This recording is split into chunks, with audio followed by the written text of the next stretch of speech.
fellow romance readers, I'm Amy. And I'm Sarah, and this is Post-Book Depression. You know that feeling you get when you finish a good book that you didn't want to end? Have you finished a book and just weren't ready to move on from the story and its beloved characters? You find yourself needing just a little more? This multi-trope romance podcast gives you the opportunity to dig deeper with us into books we love as we discuss all the reasons we can't move on. Feeling chatty? You can continue the conversation with us on Instagram at Post-Book Depression Podcast or on Facebook in our Post-Book Depression discussion group. We would be so grateful if you would subscribe to our podcast and take a moment to leave a review. Are you ready? Let's discuss. Hi everyone, welcome to the show. I'm Amy. And I'm Sarah, and today we're going to be discussing Every Beautiful Mile by Ashley Manley. The first few minutes we're going to do a brief review of the story without any spoilers. Then we are going to shift into a deeper book discussion that's going to include lots of spoilers. But don't worry, we're going to let you know before we do shift over into that deeper book discussion. That's right. So before we start discussing all of those points, Amy, tell us a little bit about the story. A widow who tragically loses her husband of 17 years must find a way to move forward with life after living as only a shell of herself for a year. She decides to take the RV her late husband was refinishing on a cross-country road trip with her 2 teenage kids. When her journey takes her to the coast of Maine to meet with a local restaurant owner who has been emailing with her business ideas, she doesn't expect to find freedom in moving on with her life as they build a connection. Sarah, what did you think about Every Beautiful Mile? I kind of expected that reaction from you. I sobbed so much, but it was so beautiful. It was every chapter was a beautiful one. Beautiful mile? It was a beautiful mile.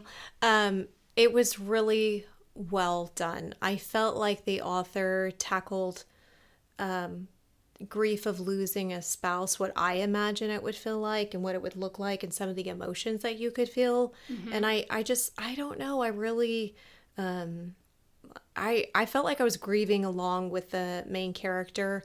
And kind of really emotionally going on that journey that she was feeling. So I enjoyed it. It was hard read, but it was beautiful. This story was so genuine and heartfelt. It was emotional, but it surprised me because it had moments sprinkled throughout that were very comedic to me. Yes, me too. Humorous, made the heavier parts of the story feel lighter. Mm-hmm. Watching the family dynamics between the female main character and her kids was so rewarding to me. Yeah. And going on that journey with her and getting to experience her falling in love for a second time just brought me so much joy. Yeah. I loved that aspect of the story. I did too. Let's get into our ratings. Angst. Angst was just kind of a 1. I did 1.5. It wasn't so much an angst-filled story as it was the heaviness of the grief that was felt. Yeah. In my opinion. Mm-hmm. Humor. Humor. This is like 1.25 because it's definitely sprinkled throughout. I did 1.75. Like I said, this story surprised me in the best way. Mm-hmm. I found myself laughing out loud and chuckling many times throughout. Mm-hmm. I was just thinking just now of a few things. And I loved the clumsiness of the female main character and the way she just blurts things out. It makes everything so awkward, and I thought about how much you just have secondhand embarrassment for characters. Many times in the story, I thought of you, and there's some great banter. There is so much great banter in this banter, story. It's phenomenal. And I felt so embarrassed for her, and then I had to stop and tell myself, you have literally done stuff like that. Like, I have never felt more connected to a character than I did this one, so... yeah, let's just keep going. Spiciness. It was like a 1.5. I did 1.75. That was just the right amount. Yeah. She did well. Tears. 3. Okay. I cried so hard. I did 1.5. I did not cry. I sobbed. I knew you had cried. And sobbed. I sobbed. I started crying in chapter 1, and I think I cried for like a good 50% of the story. I remember you telling me, like, early on when you started the story that you had already cried, and when I got to that part, I'm like, okay, I'm probably not going to cry in this one. I knew you wouldn't. I have a heart attack. I knew you wouldn't. But the grief is heavy throughout, and that is why I gave it the rating I did on the tears. I didn't actually cry, and I was surprised I didn't, but I laughed more than I cried, honestly. Mm-hmm. I mean, it's a heavy story, don't get me wrong. It's just, guys. I'm weird sometimes. What are we going to do with her? Come Overall, it was a 4.25. I give it a 5. Did you really? Yes, I loved this story so much. Aww. I love a story that gives a main character a second chance after tragedy. Those just always move me. And this was just such a beautiful story. I know I already said that, but I found myself reading slower than I normally would with this story because I just simply didn't want it to end. And I loved the male main character in the story a lot. I'm ready to dive into it. That concludes our spoiler-free quick review of this story. Now we're going to shift into a deeper book discussion that's going to include lots of spoilers. So if you haven't read this story, go check it out and then come back and join us on the deeper discussion. We would love to connect with you on social media. You can find us on Instagram at Post Book Depression Podcast, on Facebook in our Post Book Depression discussion group, and you can also email us at postbookdepressionpodcast@gmail.com. At the top of this story, we meet Nell at a very sad, heartbreaking moment in her life. She's at the funeral of her husband of 17 years, and she's not doing very well. Yeah, I instantly started tearing up with this. I read this story 6 days before my 17th wedding anniversary. So okay. It was like a lot of emotional build up there. Yes. And I was very surprised by her standing up at the podium drunk. Yes. And I didn't really know which way it was going to go. If she was drunk because she's devastated or she's drunk because they had a horrible marriage. I didn't know quite the direction. And when she announces to the congregation of people there for his funeral, you all are giving up on him, runs out to the dock, jumps into the water. This is crazy madness, my friend. Yeah. I was so concerned for her, and when her brother pulls her out and she just is breaking, I was bawling like a baby. Once we found out that they had not actually found her husband's body, I definitely could sympathize with her in the grief that she was dealing with and her resistance to move on. I'm the same. It wasn't, at first I thought, well, they're just giving up. Why are they giving up? But then you find out they found his plane. Yeah. He's not Yeah. alive. I was right there with her, rage against all the people because I just don't think I could. There's no closure with that. Yeah. There would be a sense of not really being able to fully move on and accept. Because what if? Yeah, what there if? There are those miraculous instances. Absolutely. And so, I don't know. I love the way the author wrote this whole scene, just her character and how she kind of navigates through this grief, because I felt like it was so authentic to how a lot of people would feel. I was very nervous to read this because it's like a terrible fear. Nobody wants to lose their spouse, especially when you've got 2 children. You know, she has a son and a daughter and they're young, and I just can't imagine. But wow, this author really tugged at my heartstrings because I felt her anguish and just what she was feeling. And then when it jumps a year and she is a shell of a human being. Yeah. Which I thought to myself, yeah, I would be too. Yeah. Especially after 17 years of being with someone. Yeah. Not to mention the time before they were married that they probably dated and had a relationship. Let's move on to this 1 year later where her dad owns a restaurant and she tends bar, which I found that aspect of her career very fascinating. I really enjoyed learning about the different cocktails that she makes and just the personality that she puts into that. I enjoyed learning about her receiving the award, or their restaurant getting the award for the most fun place. Their place sounded like super fun. I know. Atmosphere. I would love to go visit it.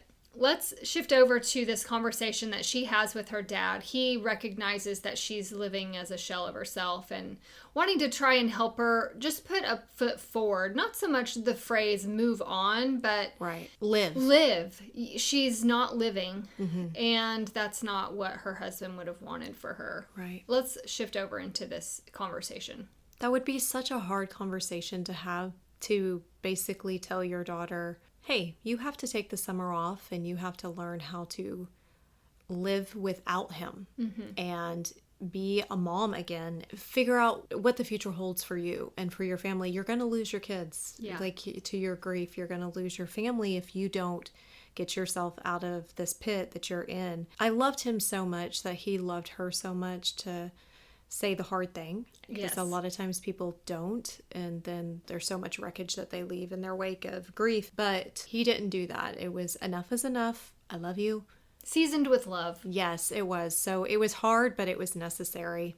I agree. You know, you mentioned her relationship suffering with her 2 kids, Marin and Finn. I want to spend a few minutes talking about this relationship or non-existent relationship. She's sort of put down her hat as a mother, and that has taken a toll on Marin and Finn as teenagers. And there's a lot of struggles, especially between her and Finn. He's frustrated. He understands, obviously, that she's been grieving for this entire year, but he's also frustrated that she hasn't been a mom to them. Yeah. She's been holed up by herself and not really living and seeing them as her kids and what they're going through. They're in high school. That's a pivotal time in their life, and he's upset with her. I felt like Marin handled this situation with such grace because she's 15, and you would think that she would be the one that would be a little bit more dramatic, and the 17-year-old boy would be more. Marin was a delight to me. She was so spunky. I could just picture her with her little pixie haircut. I also so love cute. that she calls her by her first name and just calls her on her crap all the time. I know. I love it. I love her surprise when she's cooking with real food and it's not from a box or frozen or anything like that. That was really funny. She kind of helps lighten a lot of the heaviness. A lot of the humor in this story were comments from from Marin. She's so sweet. But Finn, just, there's a very hard conversation that they have later when he tells her the difference in how they miss him. It was... So let's talk about that scene. I know it's further in the story, but we're talking about the kids. So let's just talk about that scene. Well, at one point, Finn tells her the difference in how they miss him, and he's missing him with certain things that he sees that remind him kind of his dad, where she misses him and that she's still looking for him. She hasn't fully come to grasp with the fact he is definitely gone. Yeah, there's definitely, she's not to the acceptance stage of grief. And Finn is and doesn't quite understand why she can't move through those different phases that she needs to. And it's just kind of hard for them to understand. Yeah. What she's walking through. Well, I do want to backtrack quickly and say in the conversation that her dad had with her, she still wears her wedding ring. I mean, I lost my mom, and my dad wore his wedding ring for years. She's been gone 6 years now, and I think it was 2 years that he wore it after mom passed. So the fact that she still had her ring on didn't even faze my mind. But I appreciated the fact that her dad gave her the necklace and gave her an opportunity, if she's ready, not so much to forget about her husband, but just to take a step forward in life and living.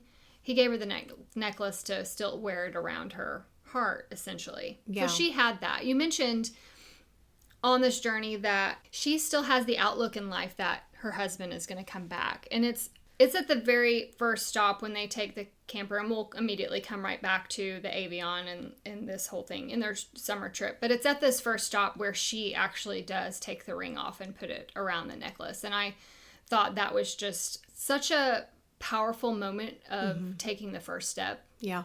Even though she still very tightly hangs on to him in the symbol of the ring. Right. Let's back up and talk about the discovering the Avion in the pole barn and this summer trip that she wants to plan. Yeah, so she finds this Avion that her husband had bought and brought home. He's going to restore. I loved kind of imagining this in my mind's eye, that you walk in and it's just not ideal. I had to Google what an Avion looked like. I did too. I did too, because I wasn't as familiar with it, and I thought, yeah, I can envision that. Was it the 70s? Yeah, 70s. So I love that she sets to restoring it. We don't really get the details of how they do that, but over the next 3 months, they kind of restore it. And she says, we're going to take 10 weeks. They find this map, And he had it all mapped out, this traveling that they were going to do. Sounds like a guy right after my own heart. I know. I thought of you on that. And so so they decide that they're going to take this trip. Finn reluctantly. I was going to say, how did you feel about the kids having to give up their summer, especially Finn? As a mom of 2 young kids, a boy and a girl as well, I was trying to picture what my life might be like when they are teenagers and asking that of them. I feel like 10 weeks seemed a bit extreme, but I also thought of it through, I was looking at it through the lens of you've lost your dad. Mm-hmm. You've been in this year of grief. Your son is getting ready to go off and do whatever it may be, college or whatever. You only have a few more years with your daughter at home.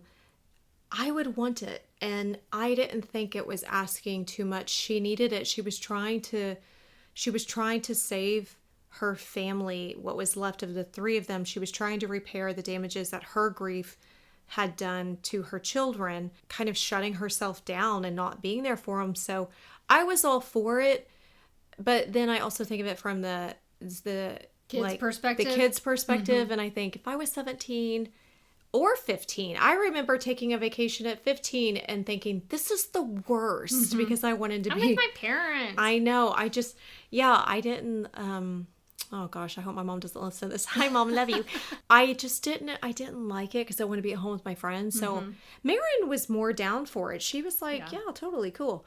But Finn, not so much. So if it was my last summer before my senior year, I totally understood Finn's reluctance and hesitation to do it happily. And he had a girlfriend. Yeah. And his mom really hasn't been there for him. So I could see where he felt that. But from the mother's perspective, mm-hmm. Yeah, I was for it.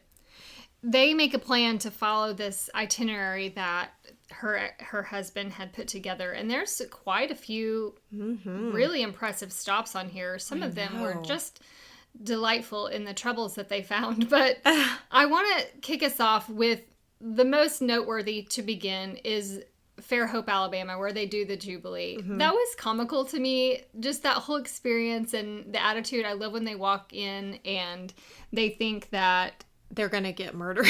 The guy is dead. The guy is dead. Yeah, they don't know what's happening. Dickie was his name. They think he's dead. Well, it looks kind of sketch when they first pull up. It's kind of like... She says, he was nice once I realized he wasn't dead. I know. See, comical moment. That really kicked off some humor for this. I love this. I actually had to Google this because I was not familiar with it. I wasn't either. How cool. Yeah. I would absolutely get up and go do that. What an experience. I mentally said, add to bucket list. That sounds awesome.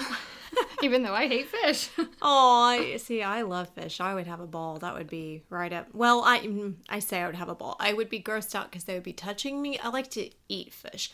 I don't want to touch fish.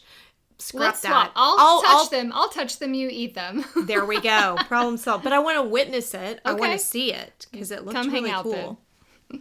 I really liked Dickie in that they had him and Nell had this moment on the porch after it was all said and done. I really liked this moment. I felt like it was a good kick in the pants to her a bit when he just speaks wisdom into her about finding magic in the moments. And this is a place where she laughs and smiles for one of the first times and just enjoys the experience with the town and her kids. Mm-hmm. I really liked that. That's really kind of the most notable thing that I had from the Jubilee town. I loved it because they got the t-shirts. I loved the t-shirts as well. They're honoring Dad because he had all those crazy, funny t-shirts. Let's move down their journey itinerary to the Grand Canyon because this is another destination that's of noteworthiness by meeting another man there. Let's talk about the conversation that they have with this gentleman there. Let's start with saying Finn is not wanting to be there. It's a big hole in the ground. Yes. And is a little bit underwhelmed to be stopping again because they've kind of had Have you been to the Grand Canyon? I have. I have too. It's really breathtaking, I think. It absolutely is. And his attitude about it, I thought, that's so interesting. You're going to eat those words here in about 5 seconds as soon as you see it. So yeah, he realizes it's more than just a big hole in the ground. While they are there, she has a conversation with an older gentleman. His name's Ned. They connect because they both have lost spouses. He's actually lost his first wife and then his second wife. And he has this really, what I found it to be so profound. And there was a quote, and I wish I had saved it, and I actually forgot, but he talks about how some people come through and they're like the Colorado River. And the Grand Canyon is God's glass half full. Yeah. But he talks about how they mold and they shape you. And then others will come behind and they're still beautiful, but they look different. And he relates it to the relationships in our life. And so Travis was her Colorado River. Yeah. Really transformed who she is, like mold and shaped her into who she is going to be for the rest of her life.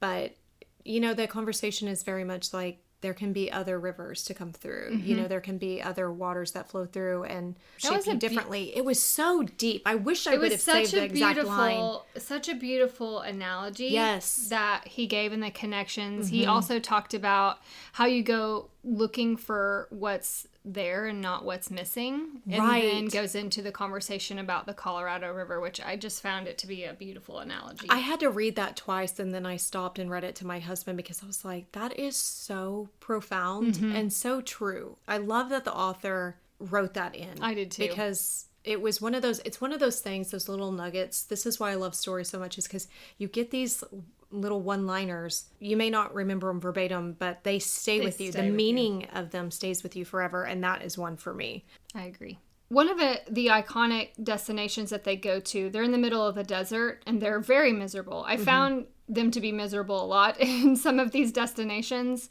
And she asked the kids if they should just go home. And of course, Finn votes yes. But Marin reminds them that her dad frequently said, never quit on your worst day. And Sarah, I loved that idea so much because it's so easy to want to quit when you're feeling frustrated or you're just really not in a good place and you're not really just thriving at life. And I felt like this was such great advice, and I loved that Nell took a step back and agreed with her husband in the end via Marin and decided that they were only a week away from the ocean. And you're right, let's decide when we're fresh-minded and not at each other's throats. Right. Yeah. That was a great scene. That was a great scene. And another little nugget that I thought to myself, I'm totally stealing that and using that with my kids when they're going through hard things, or for myself, because it was just, so many little nuggets of wisdom. So they make it to the ocean, and the ocean is the destination where Finn meets up with those 3 college guys, and they go back to the campsite, and she actually finds him smoking with these other guys. And that actually opens up a really good conversation between her and Finn to finally have that breakthrough where they start repairing their relationship. Right. He says something to the effect of, this is not how Dad would have handled this. And she point blank says, you're right, he's dead. And I'm doing my best here. Right. I'm giving my best. This is all I have to give you. And that's when they have that hard conversation about, let's chill out with each other and try and repair what's going on here. We haven't really talked about the emails that her and Ethan have been having throughout the last 4 months. This is kind of where the banter between them is. It didn't start out that way. It really kind of started to take a little bit more of a personal turn. And when it did that, she started to withdraw from the email conversation. She felt guilty about having conversations that were on a more personal level when it wasn't Travis. But she eventually comes back to those conversations, and they start having some flirty banter, and she's smiling and she finds herself looking forward to the emails and growing. And even though we don't get a lot of that conversation on page, I know that they were building this relationship in the 4 months leading up to the point where she decides, they go find the dinosaur bones. They're lost looking for the dinosaur bones. Oh, when their tire goes flat. I've actually seen those dinosaur bones in Idaho. Have you? Yes, we went when I was 10 years old. I went and found them. It was very cool. Did you get a flat tire? No, we did not. Thank goodness. I felt the frustration though in this whole scene, and I felt this is a trip that you just want to toss everything up and just be like, I'm going home. I'm over it. But it's here where she finds in the glove box the note in the map from Travis, and she decides to go her own way because that's what he said in the map. She decides she wants to go to Maine and see Ethan. Yeah. Let's go to Maine. Let's go to Maine. Do you want to start our conversation about Ethan. Let's do it. I'm making the decision because you're going to say no. You don't like a playboy. And he's obviously very flirty, very likes to have a good time with the ladies. This first scene where they meet in person, I would have loved to have been a fly on the wall in this scene where she sits down at his bar and he is struggling so hardcore. She knows it's him. Yeah. Well, yeah. At first, yes, she does. You're right.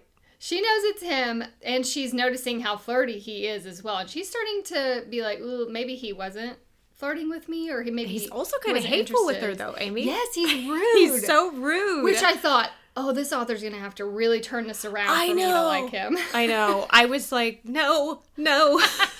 I was thinking about you because I know how much you just like guys that are real flirtatious and just kind of overly playboy kind of vibe. Mm-hmm. But I loved when she sort of put him in his place and said, this is the worst cocktail ever, but I am going to help you. I'm a bartender. I specialize in cocktails. And I love, Sarah, that she did not tell him who she was. I did too. It was the best. It was so good. I love when she got back behind that bar and just owned the place and was like, you're just going to have to eat the rest of this. Like, that's a wash. You're not going to get any money for it. Let's do these from here on. And I was just so happy. That was the best scene. In the sense that you go, girl. I know. It was so good. But I felt her apprehension of, I cannot believe I just drove all this way. Mm-hmm. And this is how he is in person. Ugh. Because I was totally icked out. I was icked out with Ethan. I did not like his rudeness, and I especially did not like how he was flirting with these different women that were like, just, it was, let's move on, please. Let's get to the part where I like him. Okay. Well, she does finally come clean with who she is, and that was a delightful moment. After that scene, he brings her dinner, and they talk, and he now knows who she is, and the banter turns flirty and fun with them. And then Zoe shows up, his date. At 11 o'clock at night. Where they don't plan to sleep. She fumbles. I thought of you in this scene just because of the secondhand embarrassment. Mm-hmm. She fumbles the awkward scene so much, and the secondhand embarrassment is next level. Wow. I was so embarrassed, and I thought, oh my goodness, shut your mouth. Nobody would say any of this stuff. And then I realized, Amy, that would be me. And I'm not exaggerating. I have put my foot in my mouth so many times, and later I'm like, why are you talking? Oh my goodness. So I felt everything she was feeling, and then I was like, she's not really that bad, because that would totally be me. I love that. Well, what kind of adds icing onto the cake is the next day when they go kayaking, and it's his son that is the one that is the tour guide. I know. And he shows up to go kayaking too, and he tells her he had a great night, but not because of Zoe. And that's when I thought, okay, dude, you're turning around. Yeah. The kids find out, well, because she had been, she told the kids that she didn't have a good time with her. And then they find out. The way she described to the daughter, and the daughter was like, who she had dinner with. What?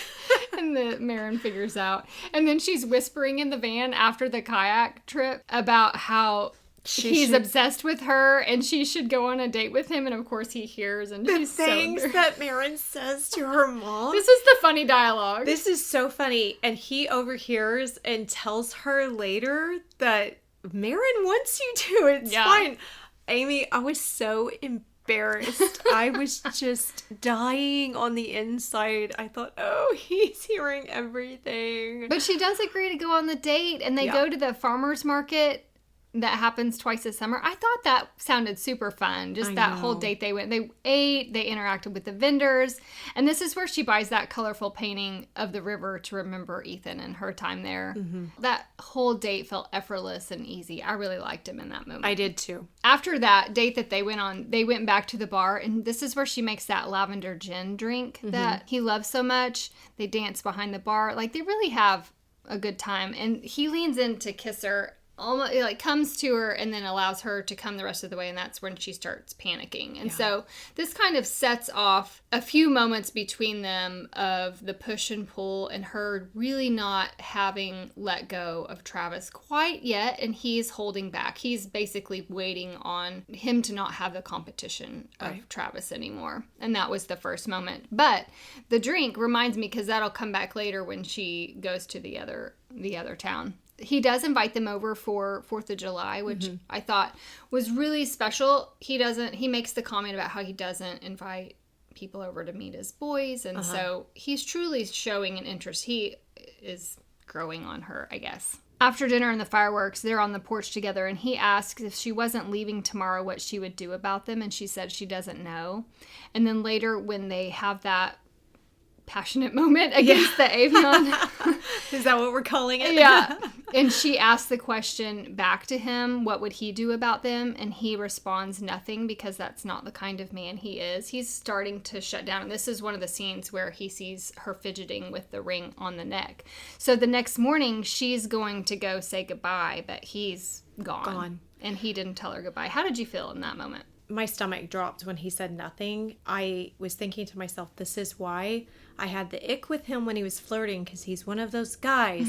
He's a playboy till the end. I love that the author writes it in a way that you could think that he isn't sold on relationships, but really that's not at all why he responds the way he does. It's almost kind of to protect himself. Yeah.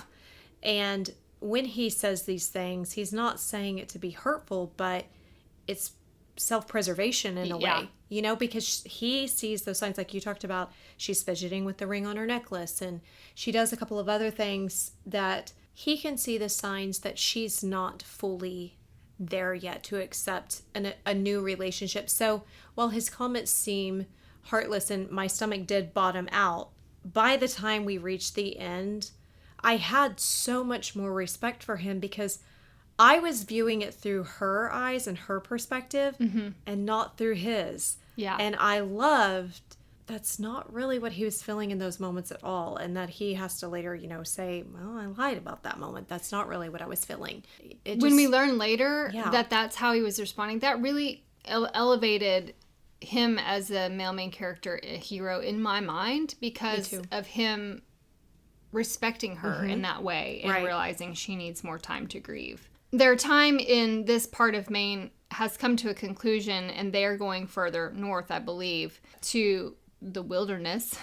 And the kids decide they want to go on this 2-week excursion in the wilderness, leaving her alone. And I just thought, what a convenient way for the author to get rid of the kids for 2 weeks so she can be alone to grow her relationship with Ethan. Yeah, that was clever. She doesn't know it, but we suspect she's going to be running into Ethan again. And lo and behold, she's going to get dressed up and take herself out on a date. And she goes to this restaurant and orders a cocktail that is the exact replica of the one that she made for Ethan. And she asks to speak to the owner. And of course, it's him. He sits down at her table and asks what she's doing there. And she does the same. I love this conversation because it kind of gives them an opportunity to just further the connection that they had. This is where he opens up about how he couldn't compete with the ring around her neck. He notices that she took it off, and this is where she tells him that she took it to a jeweler to make some jewelry for Finn and Marin. I love that she did that, and that she took that little bit of gold that Marin had got at one of their stops. This is also where he walks her back to the house, and she invites him in. It's at this house, and the next morning when he's making her breakfast, that he encourages her to become a cocktail consultant. And I thought, what an interesting job. That is right up her alley. I know. I love that he was able to pull out of her how she really felt about what she does for a living, and how she kind of stumbled into it because, you know, it's her family business, but it wasn't really what she would have envisioned for herself. It's just kind of how things played out, which isn't that how a lot of adult life goes. I love that he encourages her to do something that she's passionate about, that she absolutely could make a career of this. It made him so much more lovable, and I don't know, I admired his character so much more because he's really helping her with all these different little areas of her life, kind of working through different things that she didn't even realize were kind of an issue for her. You know what I mean? Yeah. Like she probably never dwelled too much on the fact that she didn't want to work at her dad's restaurant. Yeah. She wanted to do something else with her life. And so I loved Ethan that he was able to spark that idea in her mind, that it, she kind of sees it through in the end. Over the course of the 2 weeks that they have alone together, they go on various dates. They spend time. They really take advantage of the time together. And on one of the last mornings there, or close to the end of this 2 weeks, he asks her what's on her mind. And she tells him about the Jubilee and how they're everywhere and they are a Jubilee. And I thought this was a really important conversation for them. The man told her, what makes Jubilees fun is that they're rare and that they eventually stop. How we're choosing to pass anything up just to avoid the pain of it ending is a really nice parallelism with her relationship with Ethan and moving forward. I found that conversation to be pretty mending. Yeah. The last night that they're there, they've been intimate with one another, and just before she falls asleep, he says, Penelope, which I also love that he calls her by her full name. He says, if you weren't leaving, I would have loved you. And my heart just broke for them in that moment, wondering how they could make it work. Of course, the kids come back. There's all this chaos. I want to talk to the scene where she walks him. Well, he's walking her back to the house at the end with the kids. And I knew in this moment she was saying goodbye to him. And the fact that she left him a note, I was furious. In fact, in my notes, I wrote, this is the coward's way out. No! I was so frustrated. Were you frustrated with her? No, I would have done the same. Really? Yeah. Ugh. I get it. Like, it's easier because you don't have to face them to say goodbye. But I just felt it very unfair that the goodbye was one-sided because he didn't realize it was the goodbye. I didn't feel like that was fair to him. But they didn't feel like they were going to have a future. They couldn't see a way around she's there, he's here situation. Yeah, but and if somebody would have walked away on me and not allowed me a goodbye, I would have really... He walked away on her and didn't say early, goodbye. Before. Yeah. They really had all this time together. Yeah. I understand. I guess I shouldn't say I would do the same, but I understand why she did it. And it feels like something that I might do. The only communication that... Well, she does go back and tell her dad she's going to quit and become a consultant, which I enjoyed watching her thrive in that business. I did too. And him getting to kind of see that from afar and cheer her on from afar via one-word text messages. That was agony. I was really frustrated with her that she wasn't honest in her feelings in those. She really held back. She had many things she wanted to say, and ultimately she did not open up about what she wanted to say in those moments, and that was something that did frustrate me. I get it, because... like you said, you don't want to open up those wounds knowing there's no way to be together. But that did frustrate me, those one-word text messages. I was frustrated, but I also very much tried to look at it from her perspective, being a mom of 2 kids and trying to focus on that. Also trying to figure out, because I was frustrated, like, just figure out how to make it work. And then I thought, she has to figure out how to be alone. She can't be with Ethan right now because she doesn't even know how to be alone. Yeah. And healthy. Mentally healthy. I was on board with that part of them taking this break for her to heal. But I also kind of understand, don't say things if you can't make it work, because it just hurts more. Because then what if those feelings are not reciprocated? And what if the other person... I don't know. I mean, I get it. So I would probably do the exact same thing. I really connected with her. There was a lot that she did that I can look at it and say, oh, I don't agree with it. But I also can't say that I would do it differently. Yeah. So that's fair. I felt she was very relatable in those moments. And I loved that. I love when a character feels like somebody you would know. And I don't know. She definitely felt relatable.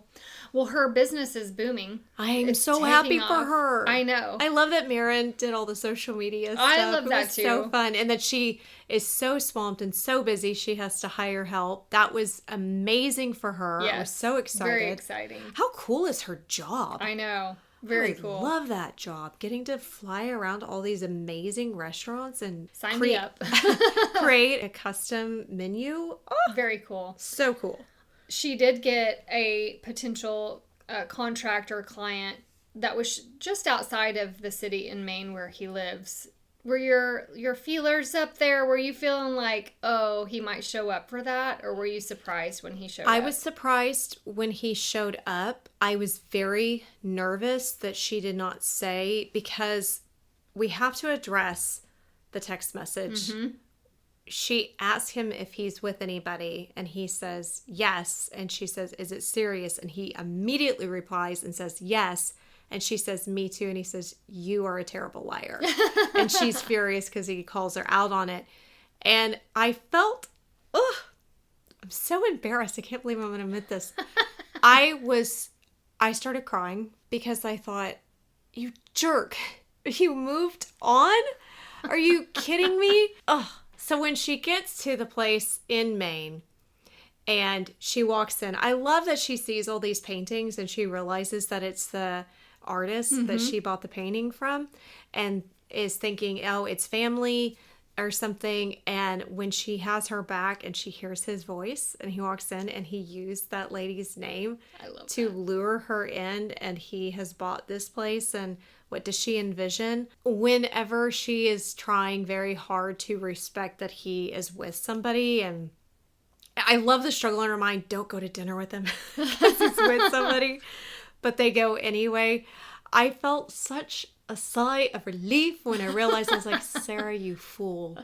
The serious relationship he's in is her. Uh-huh. Oh, Amy. I just swoon. Oh, I was so happy that I started crying happy tears. And I'm not like, oh, I'm so happy. But like, I legit started crying happy tears. Because I wanted that for her so badly. That he would just love her that much. I did know he was talking about her, but I was surprised he flew to her and did not say anything and flew home because he realized she wasn't not ready. Oh, I loved him so much for that, because what discipline and what care and what respect for her to do that. To walk away, knowing you were this close to someone that you loved. What an incredible, amazing thing, too, to have such a brief time with a person that you had less time together, you had more time apart, but you just know. Mm-hmm. Like, you just know that they are your person. They're your forever. Yeah. I loved that. So, obviously, we should address that she stays. Yeah. Yeah, she stays. And they kind of flip-flop. Yeah. They do both. Yeah, both places. And I loved that. I felt like that was very mature to go back and forth from Maine to Florida. And Finn's happy. Marin's happy. I love the story so much. It was so good. Well, that concludes our discussion of Every Beautiful Mile. We hope you enjoyed this episode and want to continue the discussion with us. You can hit us up on Instagram at Postbook Depression Podcast or on Facebook at our Postbook Depression discussion page. You can also email us at postbookdepressionpodcast@gmail.com. Until next time, keep reading.